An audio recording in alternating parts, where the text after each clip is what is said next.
What's up, YouTube? I'm going to begin this by saying I really don't have much credibility here. You don't have any reason to listen to me. I'm not rich. I don't have a lot of this stuff. I'm not a big mover and shaker in cryptocurrency. I'm just an average blue collar guy who in the middle of January took $500 of his own money and bought shares of Byteball and has been with the project since then. In that I've owned it. I've been through the distributions. I did scalp some profit at the top, but I held my part of it all the way down through what is perhaps one of the worst looking charts in cryptocurrency, minus something like Z Classic or BitConnect.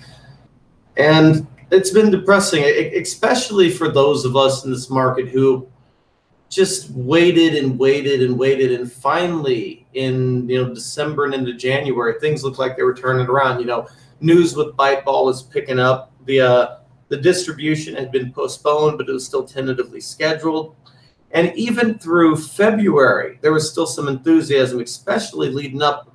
And then just everything just turned around. And right now the market just feels like it did after the summer. And there's not a lot of good reasons to think it's not. So again, I want to say that I'm going to get a lot of, I think, backlash in the Byteball community for this video, because anyone who does any criticism, they accuse you of fudding. Like, if you don't say everything positive about a project, you must be trying to FUD and make the price go down or something like that. Look, I don't have enough influence or capital or nothing like that to do any sort of manipulation. I'm bringing what I think are legitimate criticisms to the table so we can discuss it. Now, I realize on the forums I can be a bit of a troll and a bit of an asshole. I like to ruffle people's feathers. I like to get the conversation going, because at the end of the day, you don't care if I'm an asshole. You care if this price goes up and if this project can gain some traction. So let's get into what I think is one of the biggest problems that Byteball is having, which is a lack of PR and public relations. So let's just go to YouTube and type Byteball. Okay. Now you get a few things, mostly just people who've taken it upon themselves to make videos about Byteball, and that's great. But where you would think that there might be more sort of professional videos made by this dude right here. Now, here's the thing, is that a lot of these videos by the guys who've been in Byteball for a while don't look that professional. Like, this is a guy who's just standing out on the beach talking into his phone for 30 minutes. Who wants to sit through this? I know I don't. 15 minutes? Come on, we're dealing, this is the 21st century, man. Who has an attention span for this? So I'm being a little overly critical. I realize that, but I think we could do better. Now, my second criticism is one I feel bad about, because it's really not something that can change, but there's a big language barrier with Tony, and it would behoove him, at least in my opinion, to have a front man for the project, someone who can get out there and communicate to the people. I'm gonna play a little bit of this to show you what I mean. The end result is that we get from on the distributed ledgers,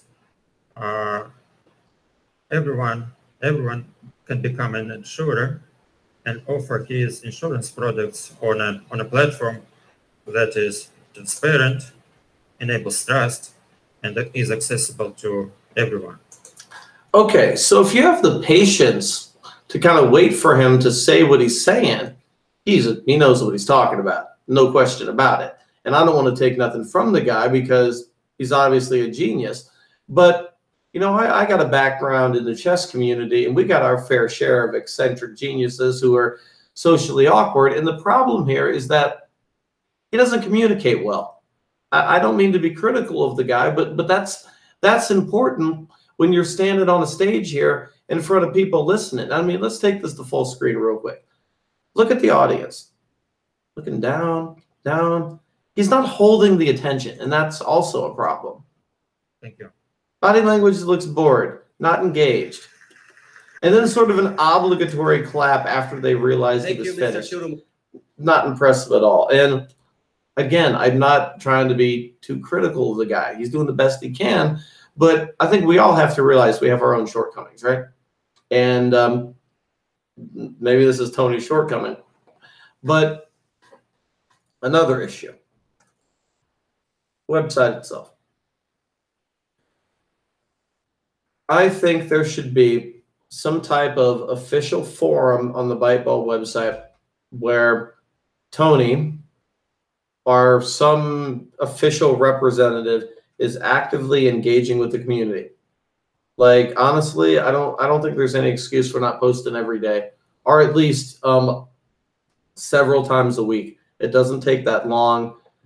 I know people are busy, but it doesn't take that long. Literally 5 minutes. I think. I mean, I would like to see a forum here. I would like to see the entire website sort of rewritten in better English, because that's going to be more professional. When you actually read through some of these descriptions, it's obvious that if a good editor went through it, it would be worded differently and would go a long way to making it look more professional. And so again, these are things that just take money and hiring people. And this is why so many people in the community were in favor of using part of the remaining distribution for advertising and PR, so you could have a more polished product. So now I'm going to take you over to the Bitcoin Talk forum, which is a forums that get visited pretty often for people looking for updates about projects. And once again, the point I'm trying to demonstrate here, this is a Tony right here.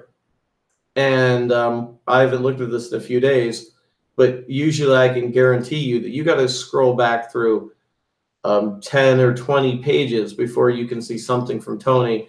And usually it's pretty brief and not addressing anything too specific. Okay, here we go. So like, for example, here he is on March the 20th, and it's an update post. And okay, that's great. But notice that there's not a reply to anything anyone said. There's no communication with the community.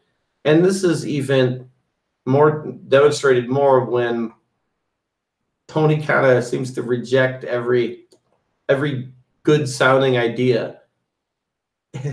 And so, for example, the reasons that he gave for not wanting to use more of the distribution for advertising and trying to get listed on new exchanges.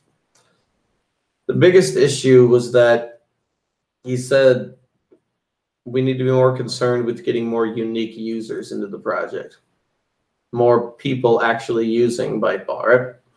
It's an idealistic pipe dream right now. Who's actually using cryptocurrency? This entire market is driven like 90% at least by speculation. People don't use this stuff. So it's like he's concerned about having this amazing product ready with utility and payment systems, but nobody's going to use it. And I mean, look at the price, it's evidence of it. You want to get more people using it right now in the market, in the current environment, a new exchange is the best way to do that. Look, if you want to make an account on Bittrex right now to buy Byteball, you can't do it. Like, how the hell are you going to get more unique users if you can't make an account on an exchange to buy it? Like okay, cryptox.com. Okay, cryptox or however, I don't know if it's not .com. That should get me there. Yeah.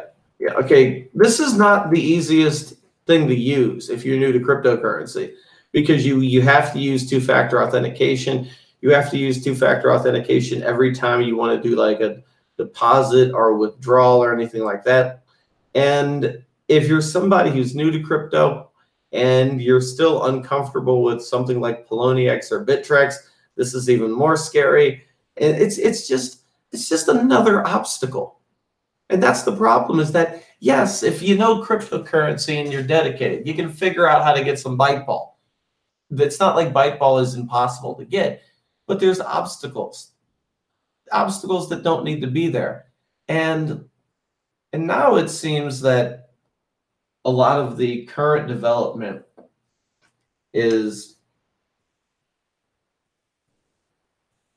would be great for some sort of future when people actually use the stuff, but not yet. So as a community, what to do right now? What can we do with this project? Because what's under the hood with Byteball is fantastic. I mean, the wallet software is great. The use cases there's tons of them. There's a lot of utility.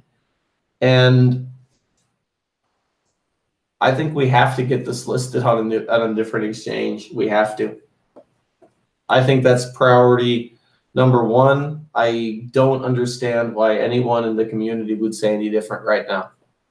Making this project available to more people is going to attract more attention in the community. It's going to attract developers. It's going to attract people who can partner with Tony and the rest of the people involved in it and make the project better.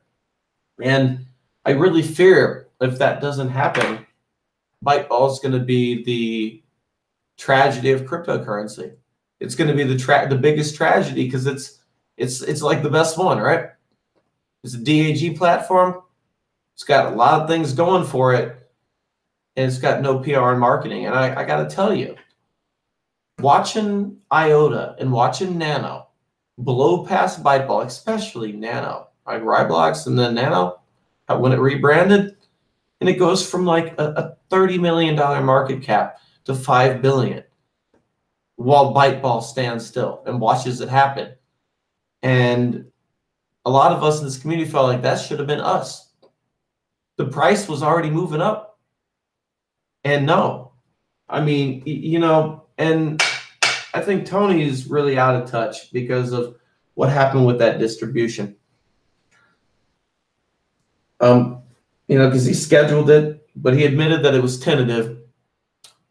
He updated the forum or whatever forums. There were a couple forums, but he updated it one time. There wasn't like any additional like reminders, which I suppose he's not obligated to give, but it's certainly helpful because so many people got into Byteball and just assuming there's a distribution coming, and the information about it being tentative is in fine print. And like a week before it, he just goes, by the way, it's canceled. That's how it felt, We all knew it could happen. Like, we're not stupid, but that's how it felt. And in my opinion, like, he should have let it happen and then announced that the next ones weren't going to happen. Or something. Give the market some time to accept the news. Don't just, look. It was already coming down a little bit. Just a little bit, nothing too serious, and then the news, boom. And like, what's the reason to hold Byteball right now? And here's the thing, is if I were making a video trying to sell Byteball, I don't know how I would make an argument for you to buy it right now. Because as far as it looks, there's no reason. You're not going to get this, you're not going to get a benefit from the distribution. And the development team doesn't seem to have the right set of priorities. Like, they're not trying to get listed on more exchanges. They're not putting more money toward advertising. There's little token sort of partnerships here and there, but really with the Bitcoin Lightning Network and active development teams who actually communicate with their community, at this point, why don't we wait for a little capitulation, sell our shares, and go buy something else? I don't want to do that. I've been with this a long time. I want to see Byteball succeed. But if I can't make the argument for it, then guys, what's the point? I'm sorry. I don't want to see this go down. But what's the point? So I don't know.